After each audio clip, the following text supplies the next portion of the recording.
sou Luana Bedequim, da Universidade do Estado de Santa Catarina, e vou apresentar o artigo Dispersão e Concentração no Fazer da História da Arte, Ab Warburg no Palazzo Doria Pamphili.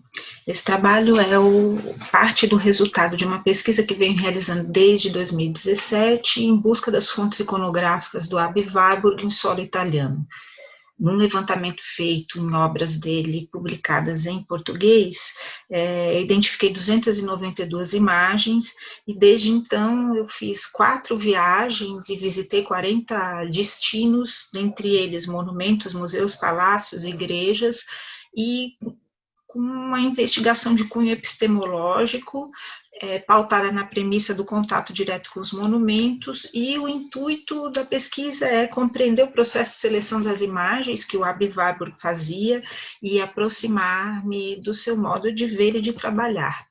Essa imagem, a primeira, uma outra imagem do Warburg aqui no seu escritório, enfim, e aí essa imagem nos faz pensar numa parte do trabalho do historiador da arte que se faz no recolhimento e em concentração. Mas o tema do 29º Encontro Nacional da ANPAP desse ano é dispersões, né? Então, eu fiquei me perguntando sobre essas duas polaridades do trabalho do historiador da arte, dispersão e concentração. Um dos primeiros monumentos que eu visitei na minha pesquisa foi a Basílica de Santa Maria Novella, e me impressionou muitíssimo, né, a grandiosidade desse monumento, e o que me fez me perguntar como é que o Warburg tinha, dentre tantas coisas, dentre tantas imagens maravilhosas, como é que ele tinha identificado a ninfa canéfora que adentra lá na pintura do Ghirlandaio, que é o Nascimento de São João Batista, a 10 metros de altura. Então, como é esse olhar do historiador da arte para a escolha dos seus objetos, das suas imagens, aquelas imagens que vão ser fundamentais para o seu pensamento, para o desenvolvimento da sua teoria, né?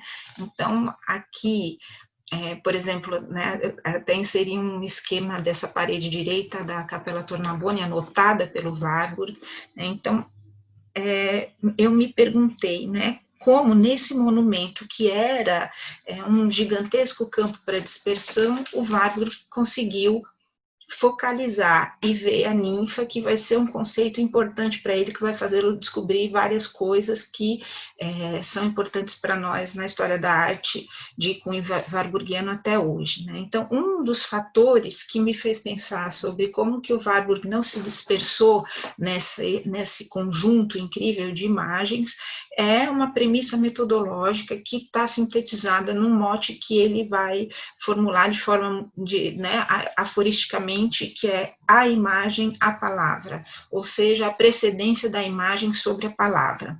E aí isso é o que, de certa forma, baseia a minha pesquisa, e aqui eu venho falar sobre uma experiência que eu tive na visita a esse Palazzo Doria Pamphili, que é um museu privado, está lá na Via del Corso, em Roma, e reúne uma coleção de obras de arte e artefatos reunidos por essa família centenária e nobre que são os Doria Pamphili. Eu fui em busca de 2 tapeçarias flamengas do século XV que o Warburg reproduz na prancha 34 do Atlas.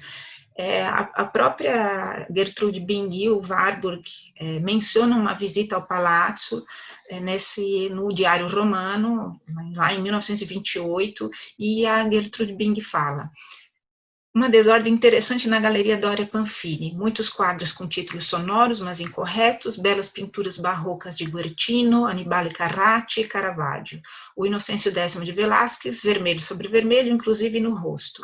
Essa sensação de desordem, ela se mantém quase um século depois. Visitando as várias salas, a gente chega quase a esse último salão, que é o Salão Aldobrandini, e a gente vê uma tipografia muito peculiar. Caravaggio, aqui o Giorgio Vasari, sarcófagos, bustos romanos, uma profusão de imagens de tempos muito diferentes entre si. Chegando nessa sala, eu descobri que as tapeçarias flamengas não estavam mais aí, estavam no Palácio Andrea Doria, em Gênova. E então o que eu fiz, né? Teria sido uma visita, uma dispersão na minha pesquisa. Mas aí, já sensibilizada por ter visitado várias outras coleções de arte antiga e entendendo que isso era um ponto muito importante para a pesquisa do pensamento de Warburg, basta pensar que a gente vai encontrar esculturas e relevos antigos nas pranchas 2, 3, 4, 5, 6, 7, 8, 34, 44, 76, então são temas que aparecem aí muito fortemente no Atlas em especial, né? Então eu decidi contemplar esses sarcófagos, e à medida que eu fui contemplando, eu fui verificando e identificando várias das fórmulas de patos que eu já estava estudando nessa pesquisa. Então, por exemplo, aqui, nesse um sarcófago, aqui está o Caravaggio, né? E a gente vê o esfolamento de Márcias.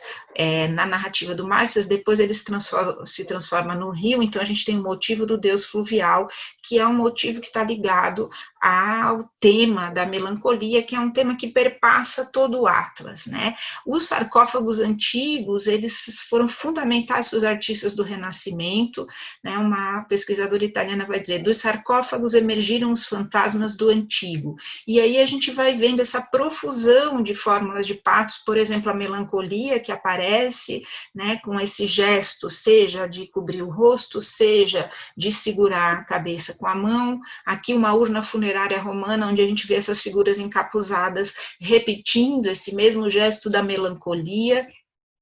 E aqui, nessa tampa do sarcófago, a gente tem um tema fundamental, que é a morte do herói. Então, esse tema da deposição do corpo do herói, e, em geral, quando a gente tem essa figura da deposição do corpo morto do herói, a gente tem ao redor as figuras dos dolentes, que assumem, por exemplo, esse luto meditativo, novamente, a fórmula da melancolia. Não por acaso, nessa mesma sala, a gente tem essa pintura do Giorgio Vasari, a deposição de Cristo, e a gente vê repetida aquela mesma fórmula da morte do herói, agora absorvida pela iconografia cristã, nesse tema da deposição da cruz. E as figuras de luto e as diversas formas do luto, né, os patos formam do luto ao redor. No mesmo salão Aldobrandini, encontrei também as ninfas, essa fórmula fundamental para o pensamento warburgiano, seja né, através dos acessórios em movimento, seja na cabeça reclinada, que é um tema típico da Mênade, aqui a veste inflada em vela, que também vai se repetir nesse outro sarcófago, a veste inflada em vela, aqui outras fórmulas de patos, a figura reclinada com a cornucópia, o patos do vencido nesse gesto de defesa, enfim. Eu fui procurar as tapeçarias, mas encontrei várias fórmulas de patos que eu não esperava encontrar, mas que me fizeram perceber que o que o Warburg vai ver quando ele vai, por exemplo, no Santa Maria Novella, ou qualquer um dos destinos, tem a ver com essa saturação das fórmulas que ele via na arte antiga e que ele percebe que retornam no Renascimento. Comecei, então, essa comunicação, né? Contemplando Warburg em absorta leitura. Fui concentrado em busca de suas fontes no Palácio Doria Pamphili, mas elas não estavam lá. Teria sido uma experiência de dispersão. Focando em objetos inesperados, contudo, porque não fui ao palácio em busca deles, obtive uma espécie de revelação, a resposta para uma das perguntas iniciais da minha pesquisa: como Warburg viu as ninfas de Ghirlandaio? Foi por ter a percepção saturada de fórmulas antigas, de onde emergiu o conceito de patos formel e se comprovou o conceito de Nachleben. As minhas referências e meu contato. Obrigada.